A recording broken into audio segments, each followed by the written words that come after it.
Hello everyone, Shri शिवाय नमस्तुभ्यम। आप सभी का आपके अपने यूट्यूब चैनल पे बहुत बहुत स्वागत है।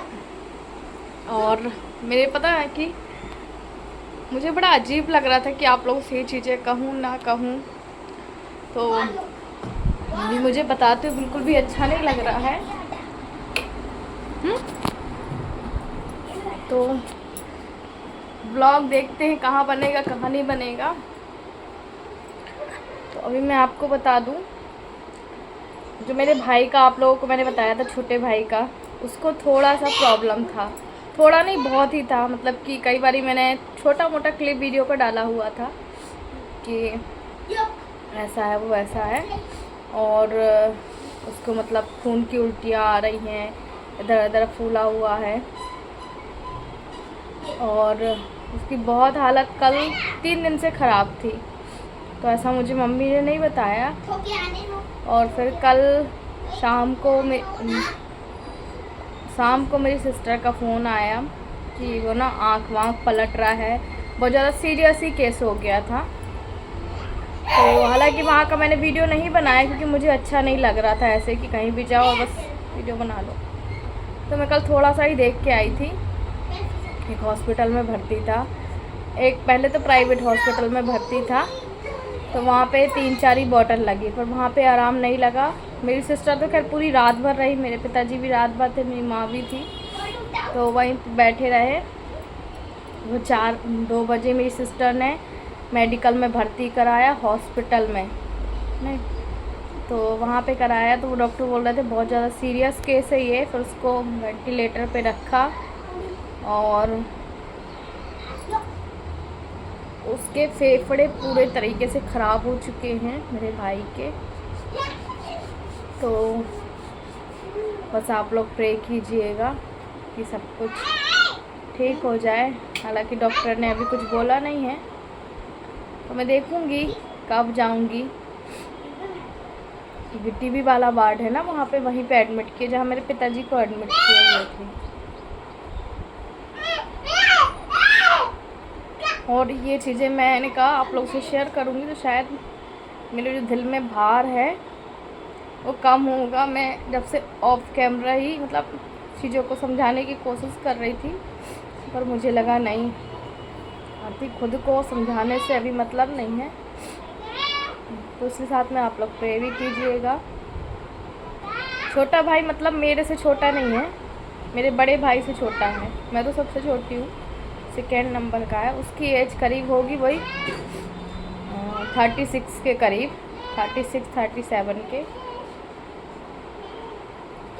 पहले तो बहुत अच्छा था मेरी शादी में, जैसे कभी आप लोग को फ़ोटो वगैरह मैंने दिखाई है ना, तो शादी में बहुत अच्छा था। मेरी शादी में, मेरी लगन वगैरह सब में वो बैठा था। तो शादी के बाद 2-2.5 साल के बाद पता नहीं इसको क्या हुआ अचानक कि वो जब से वो चीज़ें ना घर में 3-4 दिनों से घर में पूरे लैट्रिन बाथरूम सब कर रहा था। तो फिर मेरी मम्मी साफ़ कर रही थी।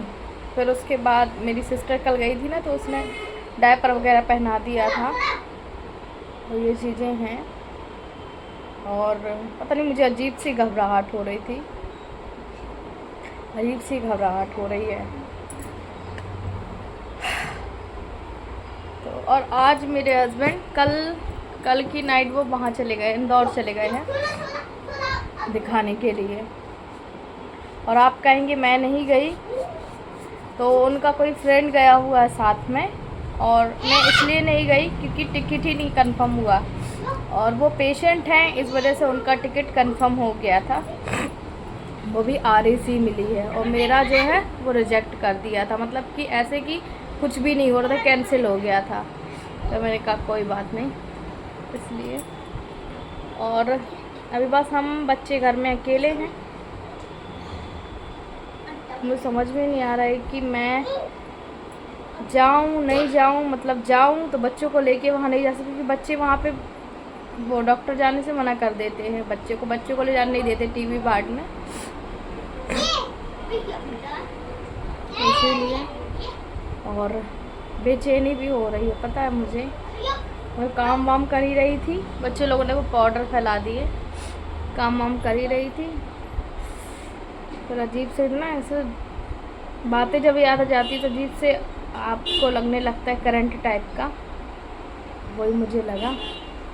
तो मैंने कहा चलो अपने दिल की बात ही कर देती हूँ, शायद आप लोग तक आवाज़ जाएगी तो आप लोग जब कमेंट पढ़ूँगी मुझे शायद दिल को सुकून मिलेगा। और उसकी हालत ना बहुत ज़्यादा वीक हो गया, दोनों फेफड़े ख़राब हो गए पूरी तरह। आपको लास्ट टाइम मैंने बताया हुआ शायद, उसके हार्निया में भी सूजन थी। एक तो वो डॉक्टर के जाने को तैयार नहीं रहता था, तो मेरी माँ ही डॉक्टर के यहाँ से दवाई मतलब बता के और ले आती थी तो उसको दे देती थी। और अभी क्या हुआ कि एकदम सीरियस हो गया, मतलब वो कुछ बोल नहीं पा रहा है, कुछ भी नहीं कर रहा है, बस आ ऐसी बस बात कर रहा है। तो मेरी सिस्टर ने उसको भर्ती करा दिया। तो मतलब सारी चीज़ें चेकअप हो गई, फेफड़ों की, लीवर की, हर चीज़ की। तो फेफड़े पूरी तरह से डैमेज बताए हैं उन्होंने, मतलब कोई मतलब ये नहीं बताया कि रिकवरी होंगे नहीं होंगे इस वजह से। तो अभी तो टेस्ट वेस्ट चलेंगे, अब देखिए क्या होता है क्या नहीं होता है। तो मुझे कुछ समझ में नहीं आ रहा था कि मैं क्या करूं क्या नहीं करूं, और इस टाइम तो कुछ भी समझ नहीं आ रहा। सच में भगवान कब क्या हो जाए ना कोई भी नहीं जानता। सच में आज मेरी शादी को 8 साल हो गया। आज से 6 साल पहले वो बहुत मतलब ठीक था, काम भी करता था, बहुत अच्छा भी था, पर उसके बाद क्या हुआ नहीं पता। और उसकी शादी नहीं हुई है, जो मेरे पुराने होंगे उनको पता होगा ना किसकी शादी नहीं हुई है। बच्चे लोग अभी अंदर खेल रहे हैं, मेरा काम करने में कुछ भी मन नहीं लग रहा, पर काम तो करना पड़ेगा ना।